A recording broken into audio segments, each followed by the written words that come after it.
तो अभी हमने आर्गन्स प्लेन, मॉडुलस और आर्गूमेंट ऑफ कॉम्प्लेक्स नंबर ये अभी देखा है। अब इनके फॉर्मूलाज देखते हैं। आर का मतलब समझते हैं आप मॉडुलस ऑफ जेड, थीटा मतलब आर्गूमेंट ऑफ जेड और एम्पलीट्यूड ऑफ जेड। ये जो आर्गूमेंट या एम्पलीट्यूड है इसको ऐसे लिखते हैं सिंबॉलिकली ARG ब्रैकेट जेड, है ना, आर्गूमेंट ऑफ जेड। इसका मतलब क्या है कि थीटा की बात हो रही है, थीटा, है ना। या फिर ऐसे भी लिख सकते हैं, लिखने के अलग अलग तरीके हैं। एम्पलीट्यूड ऑफ जेड, है ना, ये ऐसे लिख देते हैं आर्गूमेंट को। और वो अपने आप में एक एंगल होता है जो line segment OP real axis की पॉजिटिव डायरेक्शन के साथ बनाता है। उस एंगल को हम आर्गूमेंट या एम्पलीट्यूड ऑफ जेड बोलते हैं। जेड मतलब वो कॉम्प्लेक्स नंबर। तो मॉडुलस निकालने का जो फॉर्मूला है, मॉड का भी एक सिंबल है ना। जैसे ये दो वर्टिकल लाइन के बीच में लिख दी जो कॉम्प्लेक्स नंबर, उसको ऐसे रीड करेंगे मॉड ऑफ जेड। तो ये आर मॉड ऑफ जेड लिखते हैं या फिर mod of X plus I by. तो फॉर्मूला ये है, कैसे निकालेंगे, रूट के अंदर X square plus Y square, है ना, root of X square plus Y square. X मतलब रियल पार्ट और वाई मतलब इमेजिनरी पार्ट। तो इमेजिनरी पार्ट रियल पार्ट का स्क्वायर करिए, इमेजिनरी पार्ट का स्क्वायर करिए, दोनों को ऐड करके उनका स्क्वायर रूट ले लेंगे तो वो उस कॉम्प्लेक्स नंबर का मॉडुलस होगा। अब आर्गूमेंट या एम्पलीट्यूड के बारे में बात कर लेते हैं। तो ये इसके लिए आपको ये याद रखना पड़ेगा कि कॉम्प्लेक्स नंबर कौन से क्वाड्रेंट में। तो यहाँ पर 4 केसेस बताए जा रहे हैं। जेड, ये थीटा इक्वल टू 5 होगा। अभी बताते हैं 5 क्या होता है। आप फिलहाल अभी ये याद रखो कि if Z lie in first quadrant, अगर कॉम्प्लेक्स नंबर फर्स्ट क्वाड्रेंट में है तो थीटा यानी कि आर्गूमेंट का फॉर्मूला होगा थीटा इक्वल टू 5। 5 के बारे में भी बताते हैं। अगर सेकेंड क्वाड्रेंट में है तो theta equal to pi minus pi. Theta अगर थर्ड क्वाड्रेंट में है तो फार्मूला होगा theta equal to pi minus pi. और थीटा अगर फोर्थ क्वाड्रेंट में है तो theta equal to minus pi. ये आपको याद रखना है, कौन से क्वाड्रेंट में है कॉम्प्लेक्स नंबर, उसके अकॉर्डिंग आर्गूमेंट आएगा। एक्चुअली एक कॉम्प्लेक्स नंबर के बहुत सारे आर्गूमेंट हो सकते हैं। तो अभी कौन सा आर्गूमेंट लेना है, इसके लिए एक प्रिंसिपल वैल्यू होती है आर्गूमेंट की, प्रिंसिपल वैल्यू ऑफ आर्गूमेंट। और वो क्या होती है उसके लिए याद रखेंगे, ये जो वैल्यू है principal value of argument always, ये नोट पॉइंट है जो आपको लिखना है इसके बाद, है ना, lie in the interval open closed interval minus pi to plus pi.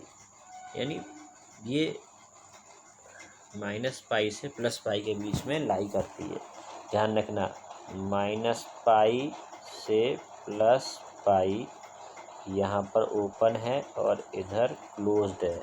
यानी माइनस 180 डिग्री से प्लस 180 डिग्री तक, minus 180 degree two plus 180 degree including plus 180 degree, ये रेंज रहती है प्रिंसिपल वैल्यू ऑफ आर्गूमेंट, है ना, ये याद रखना है। माइनस 180 डिग्री इस इंटरवल में इंक्लूड नहीं है, लेकिन प्लस 180 डिग्री इंक्लूड है। यानी किसी भी कॉम्प्लेक्स नंबर का आर्गूमेंट माइनस 180 डिग्री नहीं हो सकता, लेकिन प्लस 180 डिग्री हो सकता है ना, या माइनस 180 से प्लस 180 डिग्री के बीच का कोई भी एंगल हो सकता है। आर्गूमेंट अपने आप में एक एंगल है जो रेडियन में भी लिख सकते हैं और डिग्री में भी लिख सकते हैं। तो ये नोट पॉइंट आपको लिखना है। और थीटा बिलोंग्स टू, वो मैंने आपको जो इंटरवल वाली बात बताई वही।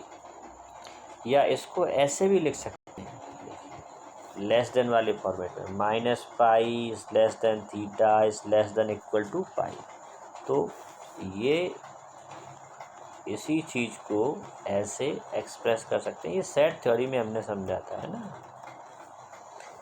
अब जो ऊपर में बता रहा था कि फाई, यहाँ पर फाई क्या है, तो फाई निकालने के लिए फॉर्मूला होता है tan phi equal to mod of y upon x।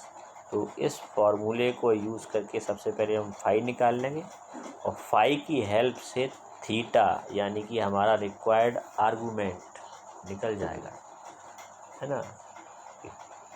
और ये जो आर्गूमेंट निकलेगा ना, ये जो फॉर्मूले हैं आर्गूमेंट की प्रिंसिपल वैल्यू को कैलकुलेट करने के लिए बता रहे हैं। ये फॉर्मूले के थ्रू हम आर्गूमेंट की प्रिंसिपल वैल्यू निकाल सकते हैं, ठीक है। तो ये आर्गूमेंट और मॉडुलस से रिलेटेड पॉइंट्स थे, उनके फार्मूलाज, उनसे जुड़ी हुई इम्पॉर्टेंट बातें जो हमने नोट की, इनको आप प्रॉपरली अपनी नोटबुक में नोट करें और इनको लर्न करें।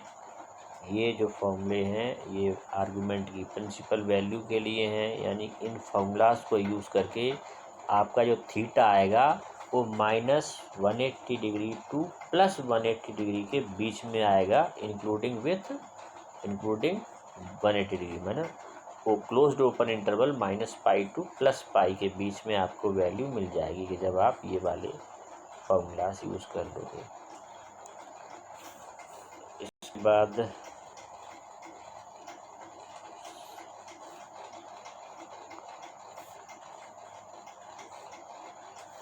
यहाँ कुछ और नोट पॉइंट भी हमें लिखने हैं, और वो क्या है। Note number 1, if Z is purely real, ये वाला फर्स्ट पॉइंट है, if Z is purely real and positive. अगर कोई कॉम्प्लेक्स नंबर प्योरली रियल है और कैसी है, पॉजिटिव है, then its argument will be zero, उसका आर्गूमेंट ज़ीरो होता है, ठीक है। अभी बताएंगे क्यों होता है। If Z is, second point है ये, if Z is purely real है और कैसी है, negative, purely real and negative, then its argument will be pi. Similarly Z is purely imaginary and positive, imaginary positive है तो फिर उसका जो आर्गूमेंट है वो क्या होगा, वो होगा π/2। ऐसे ही purely imaginary and negative number के लिए आर्गूमेंट होगा -π/2। तो ये पॉइंट्स आपको 4 पॉइंट्स नोट कर लेने। जैसे सपोज कर लो हमारे पास कोई कॉम्प्लेक्स नंबर है Z1 और Z1 आपका है 2, तो ये 2 कैसी है, ये आपकी प्योरली रियल कॉम्प्लेक्स नंबर है, क्योंकि इसमें इमेजनरी पार्ट तो आ ही नहीं रहा, आई वाला टर्म आ ही नहीं रहा, आई वाला टर्म नहीं आ रहा, और जो रियल पार्ट है वो कैसा है, पॉजिटिव, तो रियल एंड पॉजिटिव है, तो इसका जो आर्गूमेंट होगा, आर्गूमेंट ऑफ Z1 वो क्या होगा, वो ज़ीरो हो जाएगा, जो अभी ऊपर पॉइंट बताया। ऐसे ही अगर एक हमने कॉम्प्लेक्स नंबर ले ली Z2, ठीक है, Z2 ले ली, और Z2 की वैल्यू क्या है, Z2 हमने क्या ले लिया है, Z2 हमने ले लिया -6, तो ये प्योरली रियल एंड नेगेटिव है, तो इसका जो आर्गूमेंट आएगा वो पाई आएगा, ठीक है, इसका आर्गूमेंट पाई आ जाएगा। थर्ड एग्जांपल में हमने Z3 क्या लिया है, Z3 लिया है -7i। अब ये प्योरली इमेजनरी है, इसमें रियल पार्ट है ही नहीं, प्योरली इमेजनरी एंड पॉजिटिव, तो फिर इसका जो आर्गूमेंट है Z3 का आर्गूमेंट π/2 होगा, ऊपर वाले पॉइंट के हिसाब से, है ना, इस तरह का। अगर हम एक और कॉम्प्लेक्स नंबर लेते हैं Z4 और वो है -7i, तो ये इमेजनरी तो है, प्योरली इमेजनरी है, बट कैसी है, नेगेटिव है, तो फिर इसका जो आर्गूमेंट होगा वो -π/2। तो ये 4 पॉइंट्स आपको नोट कर लेने हैं विथ एग्जाम्पल। अब ये ऐसा क्यों हो रहा है वो थोड़ा सा मैं आपको बता देता हूँ, ठीक है।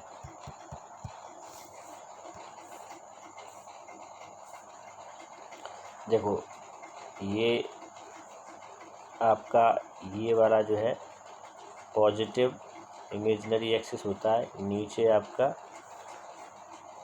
चलो नेक्स्ट वीडियो में बताता हूँ मैं इसको।